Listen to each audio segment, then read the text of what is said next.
여러분 안녕하십니까? 헬로티비 뉴스입니다. 수상버스인 한강 리버버스가 오는 10월부터 운항을 시작합니다. 선착장 7곳이 설치되고 요금은 3,000원으로 기후동행 카드로도 이용할 수 있는데요. 서울시는 경기와 인천 등 수도권 주민들도 이용할 수 있도록 광역교통체계와의 연계 방안도 추진합니다. 김호 기자의 보도입니다. 수상버스인 한강 리버버스가 오는 10월부터 운항을 시작합니다. 운항 선박은 길이 35m, 폭 9.5m, 199인승으로 모두 8대가 투입됩니다. 평균 시속은 31.5km로 잠실에서 여의도까지 30분가량 소요됩니다. 선착장은 마곡과 여의도, 옥수와 잠실 등 7곳에 우선 설치됩니다. 하루 68회 운항되며 배차는 출퇴근 시간 기준 15분, 그 외에는 30분 간격입니다. 요금은 광역버스와 같은 3,000원이며 리버버스까지 이용할 수 있는 기후동행 카드도 출시됩니다. 서울시내 대중교통요금이 1,500원 전후고요. 그다음에 광역 대중교통의 경우에는 이제 3,000원 전후, 거리에 따라서 조금 늘긴 하지만 그 정도로 대충 잡는다면 그 언저리에서 편성이 되는 게 가장 바람직하다고 보았고요. 그동안 문제로 제기됐던 접근성도 개선됩니다. 지하철역에서 선착장까지 걸어서 5분 안에 갈 수 있도록 여의도와 옥수, 뚝섬 등 3곳에 접근로를 개선합니다. 지하철로 갈아타기 어려웠던 잠실과 잠원, 망원과 마곡 등 4곳은 버스 노선을 신설하거나 조정합니다. 또 모든 선착장 주변에 따릉이를 배치해 접근성을 개선하기로 했습니다. 5분 내에 버스 연계가 가능하도록 정거장을 신설하거나 노선을 증설해서 불편이 없도록 준비하겠습니다. 더군다나 우리에게는 따릉이가 있습니다. 따릉이는 아시다시피 이제 수만 대가 운행이 되고 있기 때문에 이 연계 수단으로서의 기능이 매우 클 것으로 예측이 되고요. 서울시는 앞으로 경기와 인천 등 인근 수도권 주민들도 편리하게 이용할 수 있도록 광역교통체계와의 연계 방안을 추진하기로 했습니다. 이 같은 작업이 마무리되면 내년 80만 명으로 예측되는 이용객은 2030년 250만 명으로 증가할 것으로 전망됩니다. 서울시는 이용객 증가에 대비해 앞으로 선착장 6곳을 더 늘리고 선박도 6척을 추가 투입할 계획입니다. 헬로티비 뉴스 김호입니다. 지난달 23일부터 판매를 시작한 서울시 기후동행 카드가 2호선 구간에서 많이 판매되는 것으로 조사됐습니다. 서울시는 지난달 30일 기준 기후동행 카드의 누적 판매량은 27만 8천 장이라고 밝혔는데요. 가장 많이 판매된 역사는 2호선인 선릉역과 홍대 입구역, 신림역으로 회사원과 학생들이 많이 이용하는 것으로 분석됐습니다. 또 지난달 30일 기준 기후동행 카드로 대중교통을 이용한 건수는 지하철 26만 건, 버스 29만 건 등 모두 55만 건으로 집계됐습니다. 서울시가 그동안 보조 사업으로 지원했던 스토킹 피해자 원스톱 지원 사업단을 지원센터로 확대 정식 출범합니다. 2월 1일 전국 최초로 문을 여는 스토킹 피해자 원스톱 지원센터는 피해 지원관과 사례관리사 프로파일러 등 6명으로 구성돼 스토킹 피해 지원에 나서게 되는데요. 서울시는 센터 개관에 맞춰 피해자의 신변 보호를 위한 민간 경호 서비스 대상자를 3배로 확대하고 비상벨 등 안심 장비 지원도 늘릴 예정입니다. 한편 지난해 9월 문을 연 서울시 스토킹 피해자 원스톱 지원 사업단은 4개월간 136명의 스토킹 피해자를 지원한 바 있습니다. 양천구가 지역 반찬 가게와 협약을 맺고 1인 가구에게 밑반찬을 제공하는 양천 반올림 사업을 시작합니다. 지원 대상은 기초생활수급자와 차상위 등 결식 우려 1인 취약계층 800가구인데요. 수혜자에게는 월 3만 원 상당의 쿠폰이 10개월 동안 제공되며 구와 협약을 맺은 반찬 가게에서 직접 반찬을 구매하면 됩니다. 양천구는 사업의 목적이 고립 가구의 외출을 독려하고 반찬 구매 과정에서 사회적 관계망을 형성하도록 하는 것이라고 설명했습니다.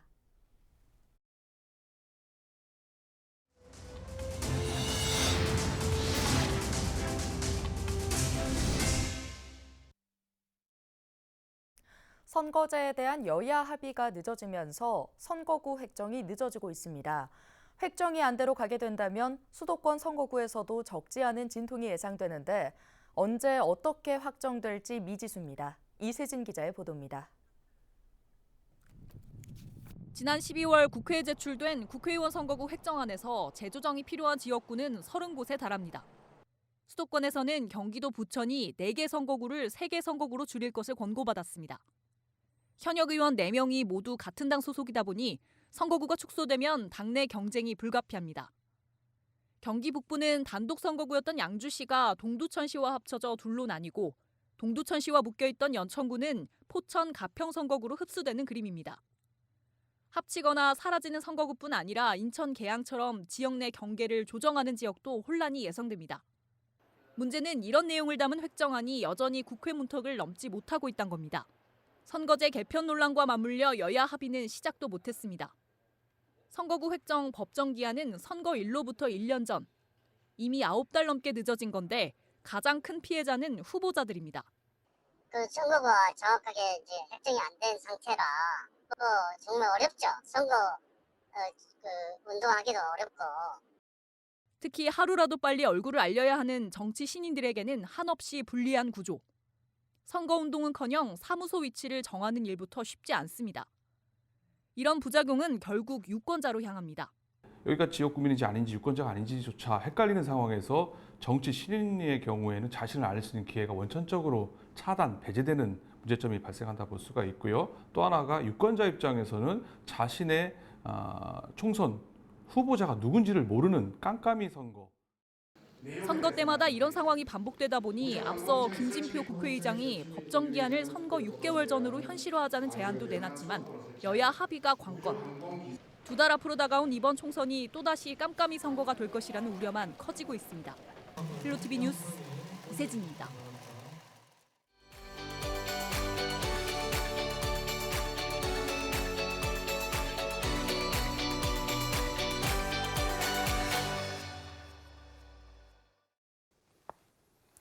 민주주의의 꽃이라 불리는 선거, 대한민국 국회의원 300명을 선출하는 제22대 총선이 다가오는 4월 10일에 치러집니다. 오늘은 우리 선거의 역사와 함께 우리 국민, 유권자들이 그동안 얼마나 투표에 참여했는지 자세히 알아보는 시간 가져보도록 하겠습니다. 대한민국 총선의 시작은 1948년으로 거슬러 올라갑니다. 해방 후 처음 치러진 재헌 국회의원 선거였습니다. 당시 의원 수는 200명, 투표율은 무려 95.5%로 총선 역사상 최고 투표율을 기록한 선거이기도 했습니다. 그리고 6.25 전쟁과 4.19 혁명을 거쳐 1960년 제5대 총선이 치러집니다. 개정된 헌법에 따라 양원제가 실시됐고 투표율은 84.3%. 여전히 많은 유권자들이 투표에 참여했지만 이듬해 5.16 군사정변으로 국회의원 임기를 채우지 못하고 다음 선거로 넘어갑니다. 헌정 사상 최초로 전국구 비례대표제가 도입된 6대 총선입니다.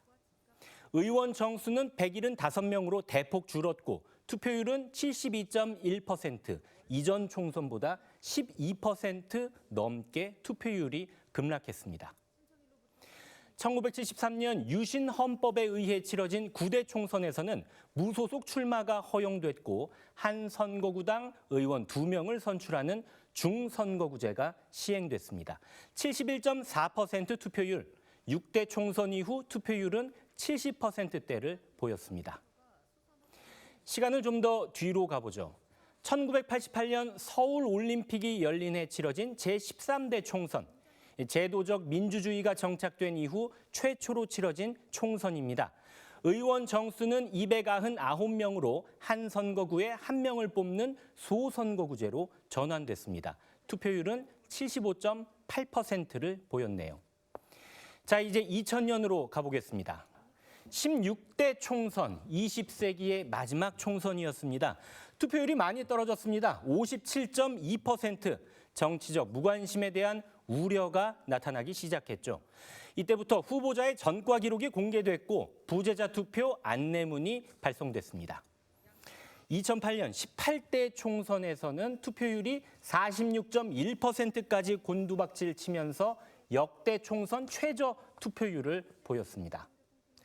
19대에 들어서는 국회의원 300인 시대가 개막했고 총선에서 첫 사전투표가 도입된 20대 선거를 거쳐 21대 총선에서는 만 18세 이상 국민에게 선거권이 주어집니다.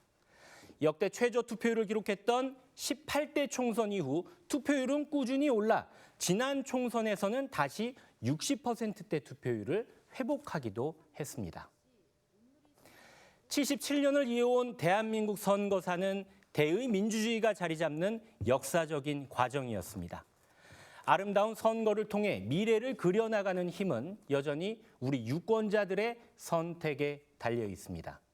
슬기로운 유권자 생활 박희붕입니다.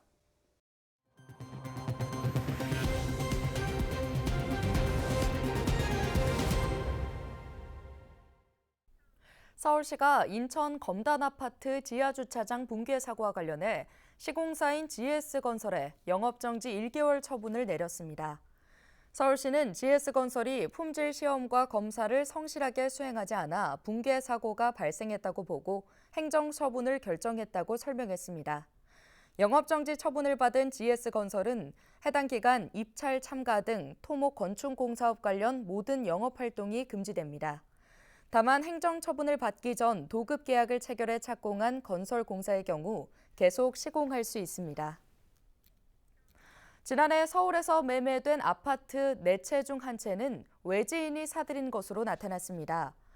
부동산 정보제공업체 경제만렙이 한국부동산원의 아파트 매매 현황 자료를 분석한 결과 지난해 서울 아파트 매매량 3만여 건 중 타 지역 거주자의 매매 비중은 8천여 건으로 전체 24.6%를 차지했는데요.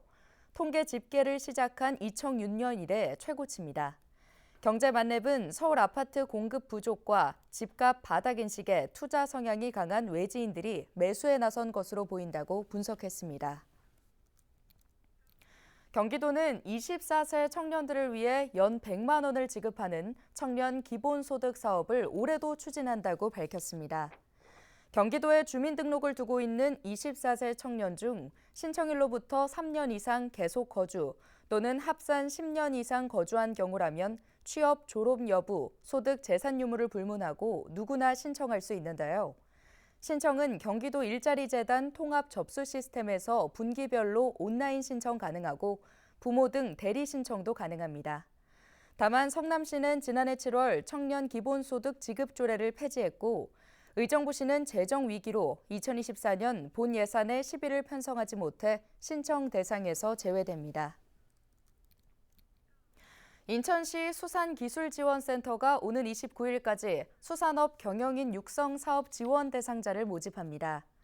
수산업 경영인 지원 사업은 미래 수산업을 이끌어갈 전문 인력 육성을 위해 어업 기반 조성과 경영 개선에 필요한 자금을 융자 형태로 지원하는 정책인데요. 인천시는 올해 어업인 후계자 15명과 우수 경영인 4명 등 모두 19명을 선정해 최대 5억 원을 저금리 융자 형태로 지원할 방침입니다. 융자금은 어선 건조와 구입, 양식장 부지 구입 등 독립된 어업 기반 마련과 시설 및 장비 구매에 사용할 수 있습니다. 이번 지원 사업에 대한 자세한 내용은 인천시 수산기술지원센터 누리집에서 확인할 수 있습니다. 서울시가 운행하는 할인 교통카드인 기후동행카드 사업에 군포시가 참여를 확정했습니다. 오세훈 서울시장과 하은호 군포시장은 서울시청에서 기후동행카드 참여 업무 협약을 체결하고 양 도시 간 교통협력 체계를 강화하기로 했는데요. 이번 협약을 통해 양 도시는 군포 지역 지하철 1호선과 4호선 7개 역에서 기후동행카드를 사용할 수 있도록 코레일과 협의를 추진할 계획입니다. 군포시의 평균 대중교통 통행량은 하루 14만 9천 건이며 이 중 서울에서 군포로 오가는 통행량은 3만 2천 명으로 22% 수준입니다. 오늘 준비한 소식은 여기까지입니다. 함께해 주신 여러분 고맙습니다.